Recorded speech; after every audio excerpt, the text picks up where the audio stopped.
جن جادو اور مختلف بلاؤں سے حفاظت سے ہوگی انشاءاللہ۔ جو پڑھنے کا عادی ہوگا، کبھی نیند میں کوئی پتہ چلتا ہے کہ دبا دیتا ہے، گلا گھونٹ رہا ہے، کبھی کچھ عجیب عجیب سا نظر بھی آتا ہے اس طرح کے، پھر کبھی نیند چٹ جاتی ہے۔ ایک قصہ ہے بھائی کو نیند نہیں آتی تھی، تو پھر میں نے اس کو یہ ورد بتایا، پیارے آقا صلی اللہ علیہ وسلم یہ حصار پڑھتے تھے۔ سوتے وقت آیت الکرسی تو پڑھنی ہے، ساتھ میں ایک اور سنت بھی ہے، حصار ہے، بہت مضبوط ہے۔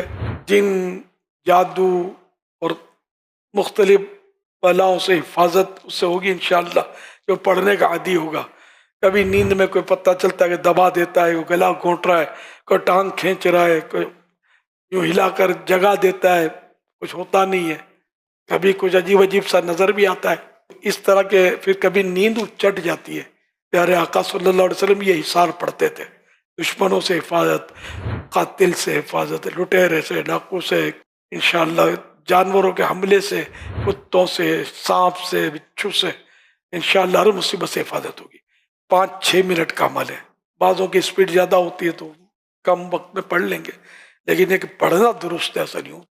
یہ جیسے یوں ہاتھ کر لیں، دونوں ہاتھ پھیلا لیں، درود شریف پڑھ کر اعوذ باللہ من الشیطان الرجیم بسم اللہ الرحمن الرحیم، اب پڑھیں قل هو اللہ احد پوری صورت، پھر بسم اللہ پوری پڑھ کے قل اعوذ برب الفلق یہ پوری صورت، پھر بسم اللہ پڑھ کے قل اعوذ برب الناس یہ پوری صورت، یہ پڑھ کے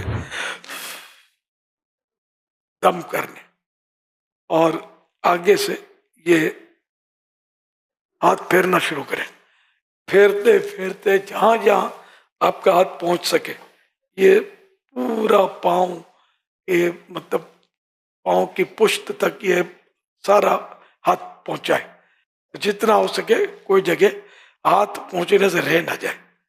یہ کرنا ہے عمل 3 بار اسی طرح، ایک بار پڑھ کے کیا، پھر دوبارہ اسی طرح پڑھ کے کریں۔ یہ 5-6 منٹ کا عمل ہے، اللہ کرے گا اس کی برکتیں آپ دیکھ لیں گے، اب سکون سے نیند بھی آئے گی آپ کو، اور انشاءاللہ مطلب کوئی چیز آپ کو تنگ نہیں کرے گی۔ ایک تعداد ہے جن کو کچھ نہ کچھ بعض اوقات چیزیں تنگ کر رہی ہوتی ہیں، اور یہ بیچارے بابا جیوں کے دھکے کھا رہے ہوتے ہیں۔